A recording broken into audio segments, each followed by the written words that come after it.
Hey YouTube, it's Weird Paul. One of the fun summer activities that my family always shared was visiting amusement parks.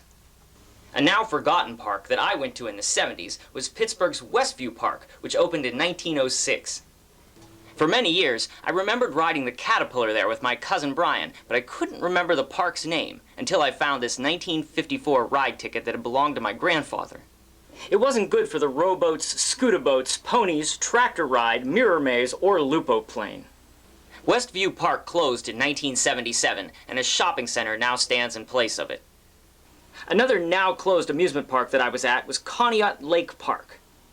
While walking through the park in the early 80s, I picked up some of these metal pieces that would be tied to your wrist if you paid for unlimited rides.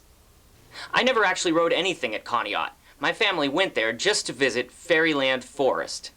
Fairyland Forest was a combination petting zoo and Mother Goose themed park. One of the things they had there was this haunted house. The first time my family went there, they went into the haunted house without me. I wouldn't go in. I was scared. But after they came out and said that it wasn't scary, I opted to go in after all, with my dad. As soon as I entered, I heard loud, maniacal laughter, and I tried to run back out. My dad grabbed me, though, and forced me back inside, and I soon realized that the scariest thing in there was a mechanical spider going around on a metal web. Fairyland Forest, which opened in 1960, closed in 1985, and is now an RV park called Camperland. A park that's similar, but that was always better than Fairyland Forest, is Storybook Forest in Ligonier, PA.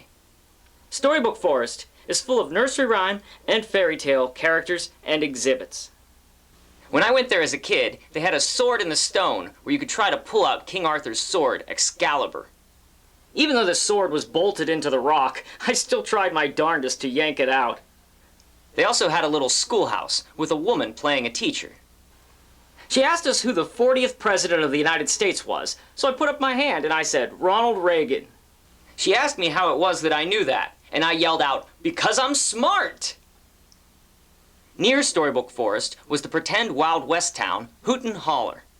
There, your parents could put you in the stocks, or close you up in the jail cell. But the main amusement park in Ligonier is still Idlewild. My family never went to Idlewild when I was a kid, we just stuck with Storybook Forest. But I took my own son there in the 90s. It's gonna be fun, honey. Shh. Oh, no.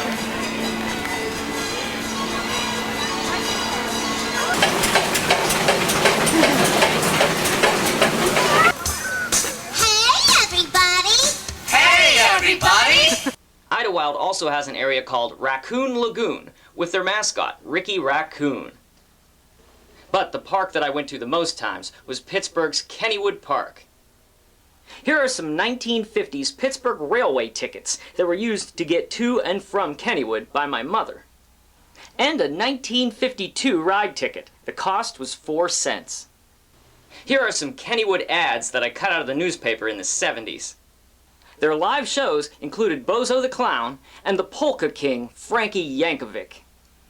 Here's my mom and I at Kennywood. We're both wearing shirts with the face of 70s teen heartthrob David Cassidy. She got them by sending in labels to Dove soap.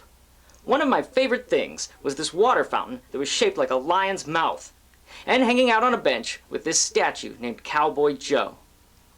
Probably my favorite part of Kennywood was the arcade. I loved getting postcards out of the machines there. I got this Hobo the Bum fortune teller card in the 70s, and this card of their bumper car ride in the 80s. They also had penny movie machines that you could look in and watch a short film. By the time I was a teenager, I was spending even more time in that arcade, playing Donkey Kong, Ms. Pac-Man, and more. This is what the Kennywood General Admission and Ride All Day tickets looked like back then. There was a memorable commercial for Kennywood in the 80s, featuring a local sportscaster, Myron Cope. Good thing I brought my terrible towel. It sure is, Myron. Good thing I brought my terrible towel. Now, let's look at some footage of Kennywood when I took my son there in the 90s. Hello, it's me at Kennywood. I'm just gonna go and relax here, because I don't ride this crazy stuff. Some of the rides in Kittyland included the elephants, the airplanes, the swings, the kitty whip, the turtles, the mini bouncer, the cars, the Mini Enterprise, and the boats. They caught over 500 fish and the net is not even broken. They also had a garbage disposal that looked like a lion. It could be scary for little kids. No, I don't want to see him. Their mascot, Kenny the Kangaroo, was there to console you. You could play games and maybe win a stuffed alien. Do you like Mountain Dew? Do you like Mountain Dew? Here's the floral clock, which was installed in the 1950s. More sticks. That's all they play here is sticks. Another classic Kennywood experience was the Laughing Lady. A hillbilly varmint.